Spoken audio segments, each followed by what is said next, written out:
축원합니다. 이제 달력이 한 장밖에 남지를 않았습니다. 이제 12월입니다. 한 해의 마무리를 생각하는 달이 되었습니다.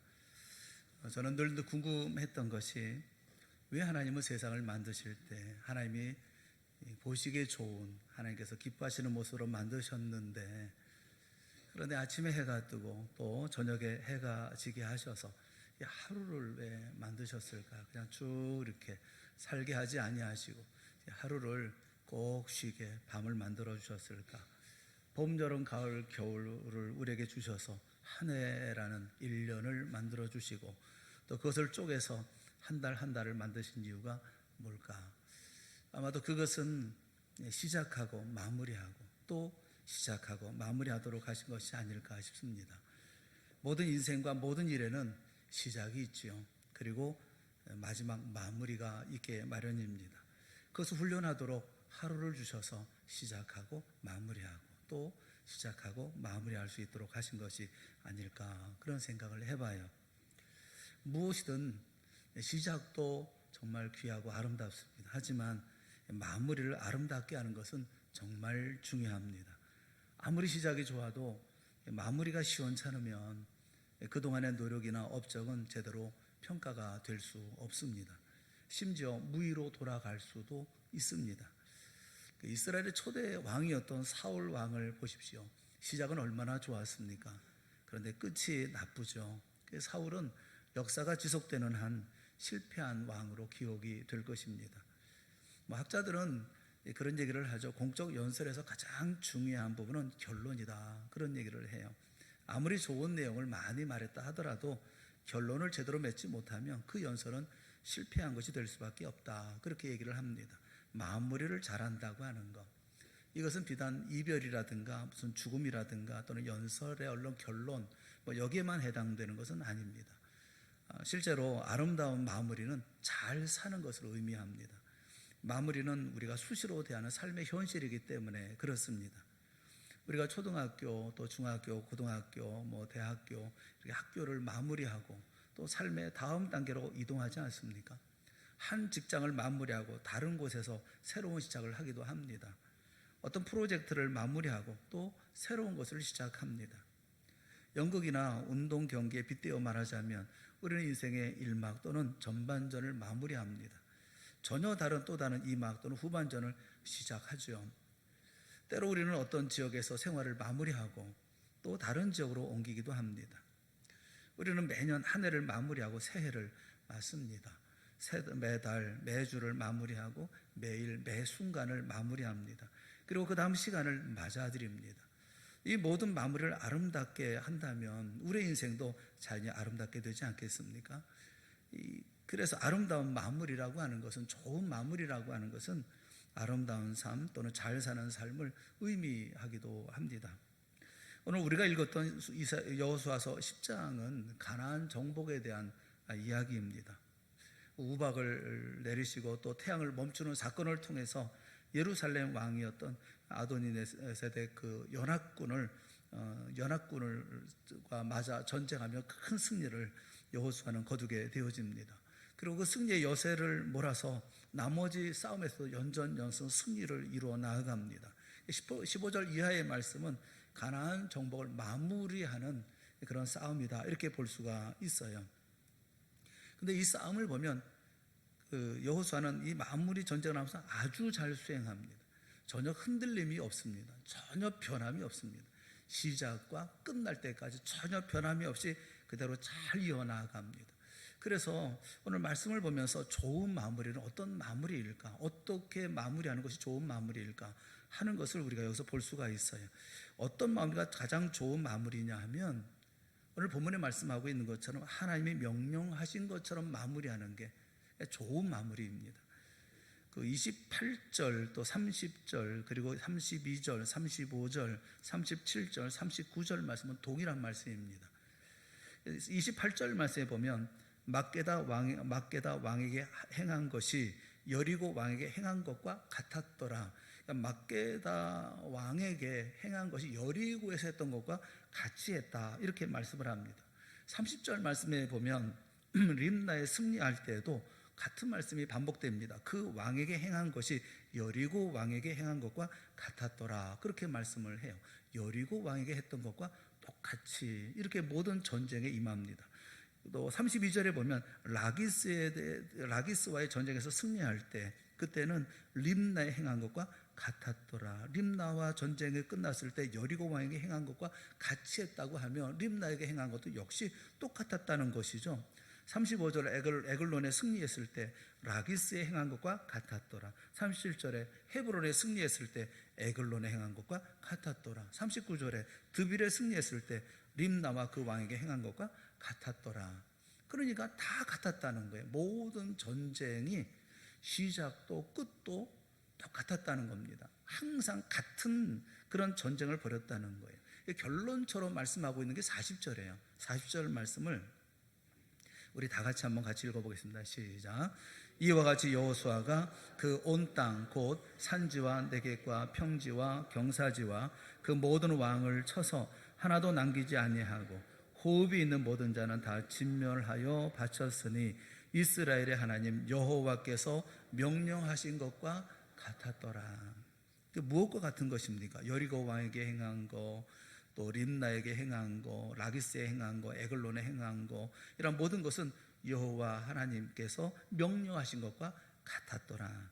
여리고라든지 아이라든지 예루살렘이든지 막게다, 림나, 라기스, 에글론, 헤브론, 드빌 모든 성에서 여호수아는 언제나 이스라엘의 하나님 여호와께서 명령하신 것과 같이 그렇게 했다. 그렇게 말씀을 하고 있어요. 그러니까 여호수아의 시작과 마무리는 언제나 동일했다. 여리고 성의 전투와 그리고 마지막 전투까지도 똑같았다. 하나님의 명령을 수행해 나아갔다. 그렇게 말씀을 해요. 물론 방법은 다 달랐을 것입니다. 어떻게 같을 수가 있겠어요?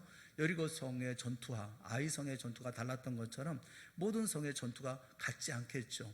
전쟁을 치르는 성의 규모가 다를 것이고 그들이 가지고 있는 병력이 다를 것입니다. 그들만 다릅니까? 이스라엘이 가지고 있는 내부 사정도 다를 거예요. 어떤 때는 사이가 충천하기도 하고 어떤 때는 사이가 떨어져 있기도 하고 어떤 때는 부상자도 많기도 하고 전사자도 많았을 것이고, 그래서 이렇게 전쟁을 치르는 이런 모든 방법은 다 달랐을 것입니다. 같지 않았을 것입니다. 그런데 내용은 다 달랐지만 동일한 것은 하나님의 명령대로 행했다는 겁니다. 그것은 똑같았다. 다시 말하면 그것이 승리가 됐든 패배가 됐든 그게 좌절이 됐든 그게 감동이 되고 감격이 됐든 그 아무런 상관없이 여호수아는 이스라엘 백성들은 계속해서 그 전쟁을 수행했다는 거죠. 여러분, 우리에게 맡겨진 일을 감당할 때 여러분, 우리는 항상 동일합니까? 동일하지 않습니다. 이런 사건이 있고 저런 사건이 있고 이런 사람 만나고 저런 사람 만나고 그때마다 상황이 달라지고 내 자세가 달라지고 모든 것이 달라집니다. 그런데 여호수아는 똑같습니다. 여리고부터 시작해서 드빌까지 모두가 다 모든 성을 공격하는 방법 그리고 그 하는 전쟁의 내용 똑같습니다. 이스라엘은 계속 승리하죠. 하지만 이스라엘은 그 승리에 취하지 않습니다. 왕을 잡고 사원을 점령합니다. 끝까지 최선을 다해서 그들 모두를 다 진멸합니다. 그런데 다름은 없습니다. 기차가 달릴 때 보면 기차가 힘을 받아가지고 막 달릴 때는 그 힘이 어느 정도냐면 콘크리트 벽 1m 50cm 정도의 콘크리트 벽을 뚫을 수 있을 만큼의 힘을 갖는다는 거예요. 기관차가 달릴 때는 관성이 있어서 그래서 달려갈 때는 그 모든 것을 멈추게 할 수 있는 것이 없다는 겁니다. 믿음의 사람들은 이 같은 관성의 일을 하는 것이거든요. 히브리서 11장 1절에 보면 믿음은 바라는 것들의 실상이요 보이지 않는 것들의 증거라고 말씀을 합니다. 믿음의 사람은 현실 속에 살아가는 사람이 아니라 먼 목표를 바라보면서 현재를 살아가는 사람들이에요. 그래서 그것을 향해서 끊임없이 달려가는 거예요. 시작할 때의 그 힘으로 계속 마지막까지 그 마무리까지 달려가는 거, 그게 성도가 갖고 있는 믿음의 모습이고 사역의 모습이거든요. 사랑하는 여러분, 2019년 한 해를 시작할 때 여러분 주님께서 맡기신 일들을 우리가 생각하면서 최선을 다해서 충성하며 감당하겠다 뭐 이렇게 결심하지 않았습니까? 근데 지금은 어떻습니까? 잘 마무리가 되고 있습니까? 잘 하고 계십니까? 물론 이런 일 저런 일 뭐 사람들이 우리를 힘들게 하고 힘 빠지게 하고 그래서 여러 번 포기하고 분자리에 이르기도 하지만 여호수아라고 해서 항상 쉽게 승리를 얻었겠습니까?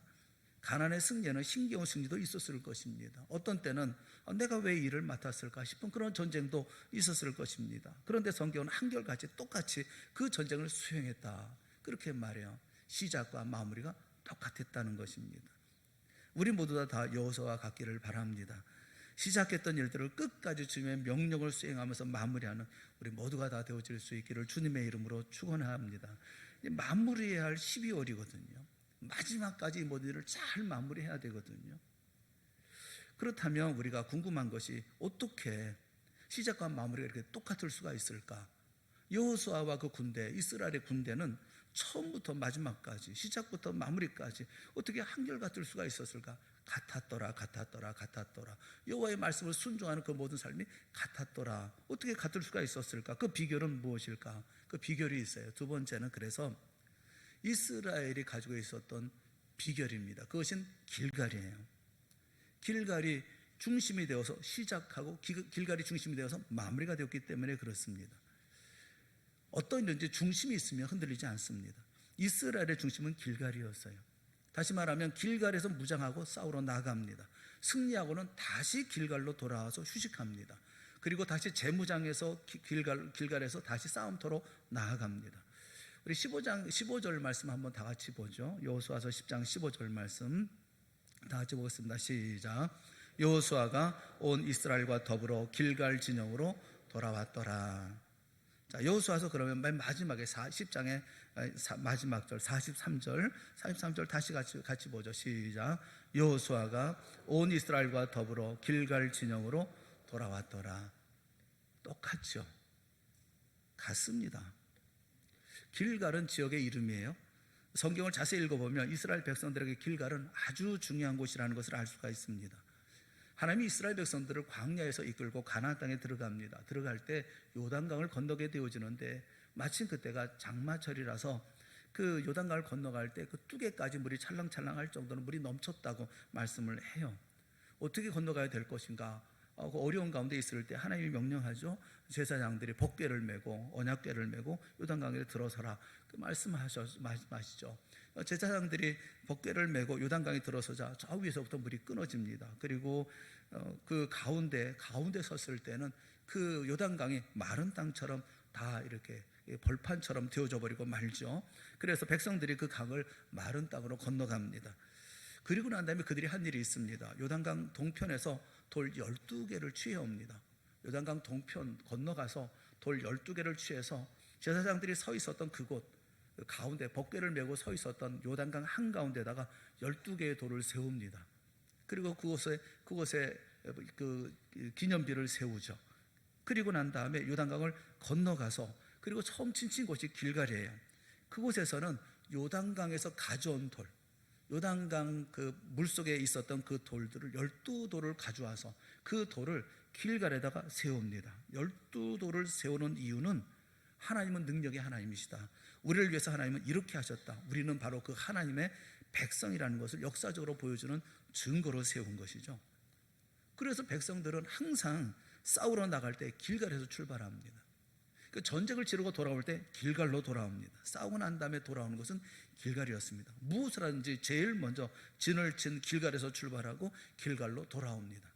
여호수아가 죽는 날까지 이런 의미에서 길갈은 아주 중요한 요새였습니다. 이 길갈의 의미에 대해서 여호수아서 4장 19절부터 24절 좀 긴 말씀인데 우리가 말씀 한번 같이 읽어보면 좋겠습니다. 우리 다 같이 그 의미를 말씀하고 있으니까 한번 같이 보겠습니다. 첫째 달 10일에 백성이 요단에서 올라와 여리고 동쪽 경계 길갈에 진침해 여호수아가 요단에서 가져온 그 12돌을 길갈에 세우고 이스라엘 자손들에게 말하여 이르되 후일에 너희의 자손들이 그들의 아버지에게 묻기를 이 돌들은 무슨 뜻이니까 하거든 너희는 너희의 자손들에게 알게 하여 이르기를 이스라엘이 마른 땅을 밟고 이 요단을 건넜음이라. 너희 하나님 여호와께서 요단물을 너희 앞에서 마르게 하사 너희를 건너게 하신 것이 너희 하나님 여호와께서 우리 앞에 홍해를 말리시고 우리를 건너게 하신과 같나니 이는 땅의 모든 백성에게 여호와의 손이 강하신 것을 알게 하며 너희가 너희의 하나님 여호와를 항상 경외하게 하려 하심이라 하라. 아멘. 이스라엘 백성들에게 길갈은 하나님의 임재와 승리를 확신하는 곳입니다. 길갈이라는 이름의 뜻이 있어요. 여호수아서 5장 9절에 보면 여호와께서 여호수아에게 이르시되 내가 오늘 애굽의 수치를 너희에게서 떠나가게 하였다 하셨으므로 그곳 이름을 오늘까지 길갈이라 하느니라, 이렇게 설명하고 있어요. 애굽의 수치를 너희에게 떠나갔다. 근데 이 길갈이라는 말의 뜻은 굴러간다, 그런 뜻을 가지고 있습니다. 지금으로 말하면 우리의 죄짐이 굴러갔다, 번호게인, 다시 태어났다, 중생했다, 예수님 만난 이후로 새롭게 태어났다, 거듭난 인생이다, 이런 의미를 가지고 있어요. 그래서 길갈은 애굽을 탈출해 나온 6월절의 의미를 가지고 있고, 그러기 때문에 늘 갱신의 장소 또는 시작의 장소가 바로 길갈이었던 것입니다. 사무엘도 이스라엘 나라를 시작할 때 길갈에서 모이죠. 사무엘상 11장 14절에 보면 사무엘이 백성에게 이르되 오라 우리가 길갈로 가서 나라를 새롭게 하자. 사울을 왕으로 세울 때 길갈에서 시작을 합니다. 그래서 여호수아는 언제나 길갈에서 다시 힘을 얻습니다. 그리고 다시 출발합니다. 그리고 또 힘들고 어렵고 여러 가지 전쟁으로 지친 몸을 다시 길갈에 와서 다시 돌아와서 다시 힘을 보충합니다. 그래서 그는 변함이 없습니다. 사랑하는 여러분, 우리의 길갈은 어디입니까? 그렇다면 우리의 길갈은 어디입니까? 우리가 힘들고 어려울 때, 우리가 사역을 하다가 지쳤을 때, 험난한 고난을 만났을 때 우리는 어디에 가서, 우리는 어디로 가야 하는 겁니까? 우리의 길갈은 어디입니까? 우리의 길갈은 예배입니다. 성전이고 예배입니다. 예배는 바로 시작이고 마무리입니다. 여호수아는 전쟁을 시작할 때 길갈에서부터 시작합니다. 전쟁을 마친 후에는 길갈로 돌아옵니다. 우리도 그렇게 해야 합니다. 사역이 힘듭니다. 지칩니다. 할 수가 없습니다. 이제는 더 이상 재충전해야 되기 때문에 쉬어야 되겠습니다. 그렇지 않다는 겁니다. 시작과 마무리를 제대로 하지 못하고 있다는 거예요. 우리가 길갈로 돌아와야, 우리가 예배 가운데 돌아와야, 주 앞에 있어야, 성전 가운데 있을 때에 시작과 마무리가 항상 같은 힘으로 이루어지는 그런 좋은 시작과 좋은 마무리를 만들 수가 있다는 겁니다. 왜 우리는 좋은 마무리를 못하고 있습니까? 하나님의 능력을 체험하지 못하고 있기 때문에 그렇습니다.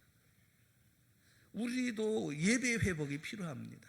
예배의 회복을 통해서 우리에게 놓여진 모든 도전을 극복하고 승리하는 우리 모두가 되어줘야 합니다. 좋은 마무리로 12월을 보내는 우리 모두가 되어질 수 있기를 바랍니다. 어디서부터 어디로 다시 돌아와야 합니까? 길갈로 돌아와야 합니다. 그리고 다시 거기서 시작할 때에 이 전쟁은, 이 가나안의 큰 전쟁, 그 긴 전쟁은 마침내 단번에 이루어지는 것처럼, 그래서 단번에 빼앗은 것처럼 이렇게 놀라운 역사로 이루어지게 되어진다는 겁니다. 여러분 모두가 이와 같은 귀한 마무리를 갖는 2019년이 되어질 수 있기를 주님의 이름으로 축원합니다. 우리가 항상 내게 문제가 있는 것이지, 상황에 문제가 있는 것이 아니고, 환경에 문제가 있는 게 아니라 사명에 문제가 있는 게 아니라는 것입니다. 내가 예배하고 주 앞에 돌아오고 다시 그 가운데 하나님 앞에 예배하는 가운데 다시 한번 힘을 얻고, 그래서 이 모든 일들이 이루어 나아가면서 마무리를 하는 것이지, 우리 스스로가 내 힘을 가지고 이 모든 일을 마무리할 수 있는 것은 아닌 것입니다. 여호수아가 이스라엘 백성들이 모든 가나안 전쟁에서 끝까지 잘, 시작부터 마무리까지 잘 감당할 수 있었던 것은 그들의 길갈이 있었기 때문입니다. 예배가 여러분의 길갈이 되어질 수 있기를 바랍니다. 여러분에게 길갈로 말미암아 여러분의 길갈 예배를 통해서 여러분이 이 모든 주어진 사역들을 감당해 나가는 귀한 역사가 있기를 바랍니다. 하나님의 사람들의 마무리에 대해서 저는 몇 사람에 대해서 좀 더 말씀을 드리려고 그래요. 하나님의 사람들은 이렇게 예배하고 하나님의 말씀을 중심하고 이런 모든 일들을 감당했던 사람들은 어떤 마무리를 했을까? 간단하게 그분들의 이야기를 좀 함께 나눠보면 좋겠습니다. 깊은 생각이 있었으면 좋겠어요. 첫 번째, 아브라함의 마무리는 어떤 마무리였을까요? 아브라함은 어떤 마무리를 생각을 했을까요? 그는 하나님의 약속을 생각을 합니다. 아브라함은 아내 사라가 127세에 가나안 땅 헤브론에서 죽습니다. 그러자 아내를 위해서 무덤을 마련합니다.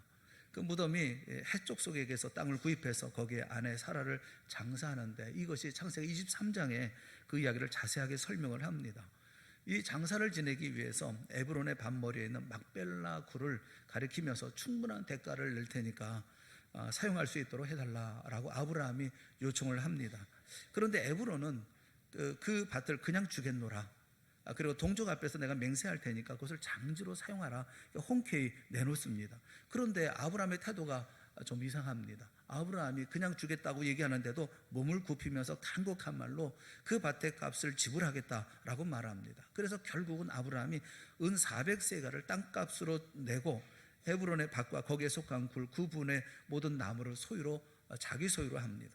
그리고 그곳에 아내 사라를 장사 지냅니다. 이곳은 이후에 사라만 아니라 아브라함과 그의 후손들의 장지로 사용이 되어집니다. 여러분, 왜 아브라함은 이곳에 자신과 가족을 위한 장지를 준비할까요? 왜 헤브론에서 준비할까요? 사람은 죽으면 고향으로 가고 싶지 않습니까? 그리고 사람은 죽으면 다 고향에다 묘를 사용하지 않습니까? 아브라함이 태어난 것은 갈대아 우르였습니다. 자신이 태어난 고향에 묻혀야 한다고 생각했다고 한다면 갈대아 우르에서 준비해야 되지 않겠습니까? 그런데 이 아브라함은 그렇게 하지 않았다는 것입니다.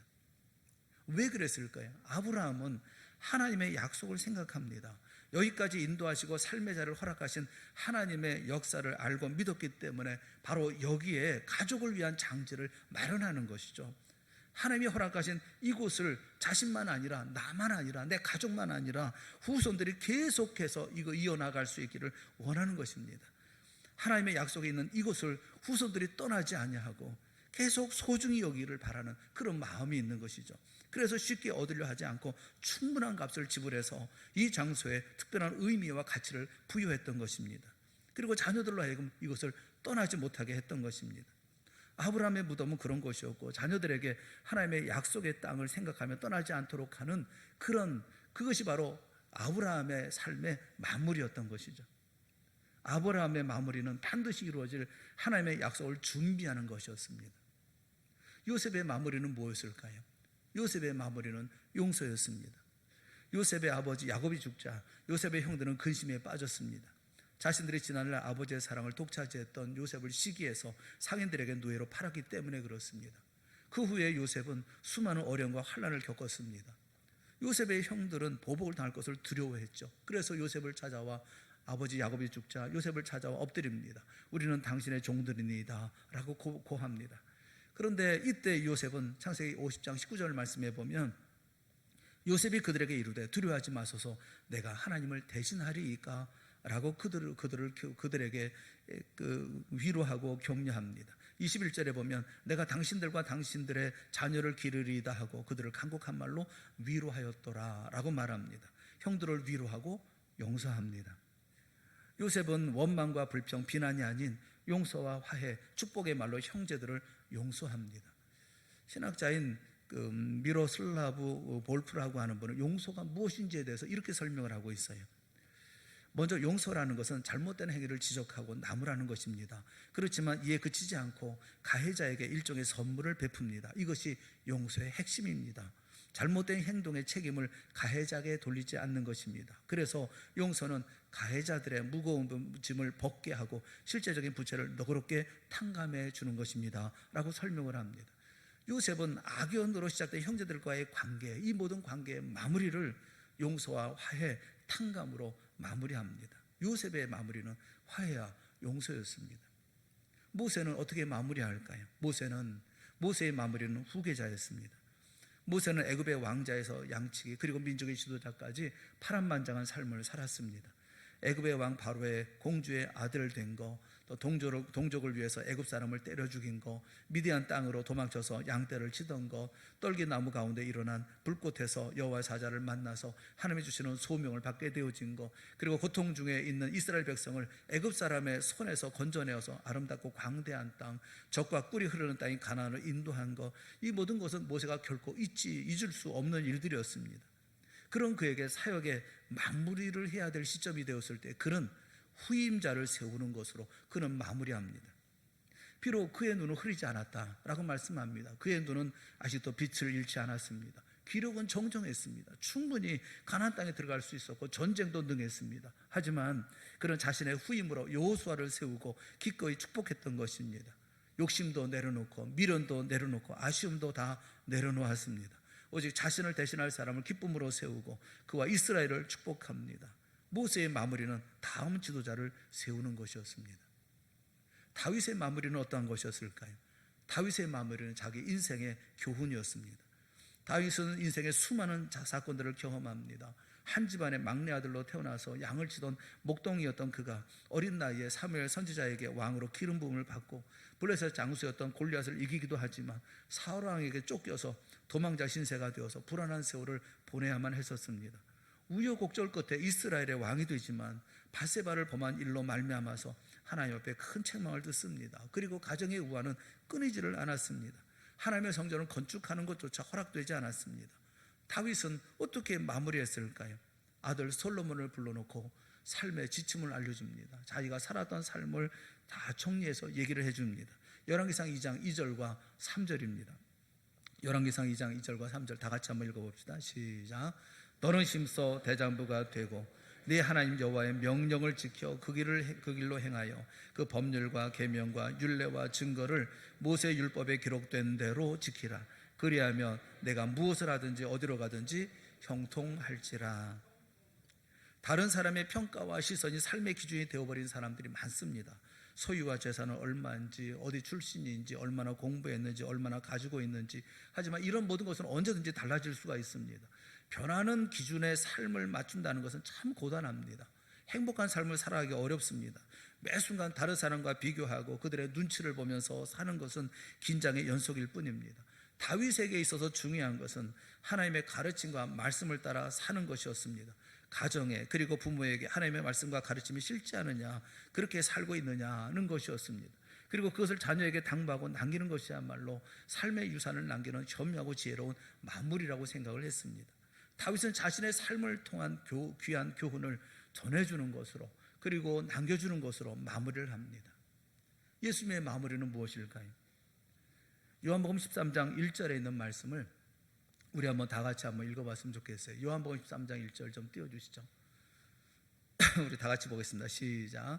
유월절 전에 예수께서 자기가 세상을 떠나 아버지께로 돌아가실 때가 이른 줄 아시고 세상에 있는 자기 사람들을 사랑하시되 끝까지 사랑하시니라. 아멘. 요한복음은 21장입니다. 다 합쳐서 21장이 기록되어져 있습니다. 근데 그 중에서 13장부터 21장까지 9장에 유월절 전날에 있었던 일과 십자가 그리고 부활에 대한 내용을 기록하고 있습니다. 그 13장부터 21장까지 이어지는 그 예수님의 마지막 사역을 이룰 때 처음 시작하는 13장 1절이 말씀해주고 있는 그 말씀이 제자들을 끝까지 사랑하시니라 라는 말씀으로 시작하고 있다는 거예요. 이렇게 시작된 23장은 21장 마지막까지 사랑하시는 것으로 마무리를 합니다. 솔직히 제자들은 신뢰할 만하지도 않았고 성실하지도 말에 따라 행동하지도 삶의 열매도 없었습니다. 예수님의 십자가의 죽음을 말씀하는 자리에서도, 예수님께서 십자가의 죽음을 말씀하시는 자리에서도 서로 자리다툼하고 높은 권력을 차지하려는 의도를 노골적으로 드러내면서 서로 다툰 사람들입니다. 그 와중에 예수님을 찾아와서 한 자리 부탁했던 부모들까지도 있었습니다. 그런데 그런 그들을 예수님은 끝까지 사랑하셨습니다. 한순간도 포기하지 않으셨습니다. 믿고 신뢰하고 사랑하기를 멈추지 않았습니다. 그리고 그 사랑을 구체적으로 행동으로 보이셨습니다. 제 아들의 발을 씻겨주신 것입니다. 이스라엘은 사막지대인데다 샌들을 신고 다녀서 조금만 걸어도 먼지투성이가 되어져 버리고 맙니다. 그래서 집안에 들어갈 때는 먼저 발을 씻고 그 다음에 식사를 했습니다. 근데 종이 있으면 종이 주인의 발을 씻겨 주었습니다. 그렇지 않은 경우에는 서로 씻겨 주었습니다. 그렇게 서로 씻겨주는 경우에도 반드시 아랫사람이 씻겨주는 것이 법이었습니다. 그런데 제자들은 서로 누가 크냐 다투느라 아무도 먼저 상대방의 발을 씻길 생각을 하지 않고 있었습니다. 그런 모습을 본 예수님은 직접 겉옷을 벗고 수건을 허리에 두르시고 대물을 떠서 제자들의 발을 씻기기 시작하셨습니다. 그리고 두르신 그 수건으로 그들의 발을 닦아주었습니다. 친히 사랑을 표현하셨고 변함없는 신뢰를 보여주셨습니다. 그 와중에 예수님은 유다의 발도 씻어주셨습니다. 그가 행할 일을 다 아시면서도 끝까지 사랑하셨습니다. 그리고 십자가의 죽음의 길로 가셨습니다. 전혀 알아듣지 못해도 도무지 들으려 하지 않아도 아무것도 이해하지 못해도 그러면서 끝까지 사랑하셨습니다. 예수님은 지금도 그렇게 우리를 사랑하십니다. 우리 인생의 마무리까지 끝까지 사랑하는 우리 주님이라는 사실을 우리는 꼭 믿어야 될 줄로 압니다. 이렇게 주님은 제자들을 향해서 마무리하는 모든 마무리는 사랑이었습니다. 오츠 스위치라고 하는 분이 쓴 책이 있어요. 죽을 때 후회하는 25가지라는 책이 있습니다. 죽을 때 후회하는 25가지. 많은 이제 그 임종을 앞둔 분들을 만나서 이야기를 나누면서 그분들이 보니까 한 25가지 죽을 때 후회하더라. 뭐 예를 들면 진짜 하고 싶은 일을 했더라면 후회한다는 겁니다. 꿈을 꾸고 그 꿈을 이루려고 노력했더라면, 뭐 가고 싶은 곳으로 여행을 떠났더라면, 맛있는 음식을 많이 맛보았더라면, 뭐 다 누구나 공감할 만한 그런 일들이 아니겠습니까? 그런데 그 중에서도 첫 번째 후회로 꼽는 것이 바로 사랑하는 사람에게 고맙다는 말을 많이 했더라면 이라는 것입니다. 더 많은 돈을 벌지 못한 거, 더 많은 성취를 이루지 못한 거, 더 높은 명예를 얻고 놀라운 기술과 지식을 습득하지 못한 것이 아닌 더 사랑하지 못한 것이 가장 후회된다라고 응답을 했답니다. 그리고 이 책에서 후회하는 것으로 꼽은 것 중에서 자신의 죽음을 의식하고 준비하지 못한 것에 대한 아쉬움도 있습니다. 내 장례식을 미리 생각했더라면, 내가 살아온 증거를 남겨두었더라면, 삶과 죽음의 의미를 진지하게 생각했더라면, 건강할 때 마지막 의사를 밝혔더라면. 마무리라는 인식에서 삶은 가치 있게 되어지는 것입니다. 마무리를 생각할 때 삶은 의미 있게 되어지는 것입니다. 마무리를 생각할 때 그 우리의 인생은, 또 모든 일은, 우리가 하는 모든 일들은 그만큼 뜨겁고 열정 있게 되어지는 것입니다. 예수님의 삶은 늘 마무리를 생각하고 준비하는 삶이셨습니다. 늘 생명을 생각하고, 늘 구원을 생각하고, 늘 사랑을 생각하셨습니다. 이제 12월입니다. 한 해의 마무리를 생각할 때가 아닙니까? 우리의 좋은 마무리는 무엇입니까? 이제 여러분 모두가 길갈에서 시작하고 마무리할 수 있기를 바랍니다. 주 안에서 시작하고 마무리를 생각하는 우리 모두가 되어질 수 있기를 바랍니다. 마무리를 해야 합니다. 그래야 새로운 시작이 있을 것 아닙니까? 어떻게 마무리할 것입니까? 다시 한번 힘내어서 주 앞에서 아름다운 시작이 그러했던 것처럼 마무리도 그러할 수 있도록 여러분이 애쓰고 노력하는 12월 한 달이 되어질 수 있기를 주님의 이름으로 축원합니다. 여러분 관계도 마무리하고, 또 모든 일들도 마무리하고, 내게 주어진 사역도 마무리할 줄 알고, 그래서 새로운 날들을 다시 준비할 줄 아는 여러분의 길갈에서의 매일매일이 되어질 수 있기를 주님의 이름으로 축원합니다. 기도하겠습니다. 사랑의 하나님 아버지, 은혜를 감사합니다. 주님께서 우리에게 한 해를 허락하여 주시고 1년의 삶 동안에 우리에게 사역을 맡겨주셔서 그 일을 감당할 수 있도록 인도하여 주셨으니 감사합니다.